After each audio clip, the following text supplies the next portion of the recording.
Hi అండి. కళ్ళు ముందని గుర్రం ఎవరైనా కొంటారా? అది నేనే. మన సంపంగి పూలు చేసినప్పుడు కొద్దిగా పాకం మిగిలిపోయింది. ఇంకా ఈ పాకం ఎందుకు వేస్ట్ చేయడం అని బాగా థింక్ చేశాను. ఇంట్లో అయితే దోశ బ్యాటర్ ఉంది. ఈ దోశ బ్యాటర్లో కొద్దిగా సాల్ట్, ఫుడ్ కలర్ వేసామంటే మంచిగా బీట్ చేసేసి జాంగ్రీలు వేసుకుంటే బెటర్ కదా అనేసి ఫస్ట్ టైం అయితే ట్రై చేశాను.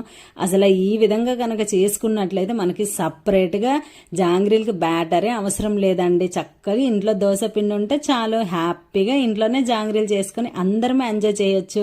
కాకపోతే ఏంటంటే అంతా బాగా వచ్చింది, కానీ నాకు ఆయిల్లో జాంగ్రీలు తిప్పడం రాలేదండి. ఒక్కొక్కటి ఒక్కో రకంగా వచ్చాయన్నమాట.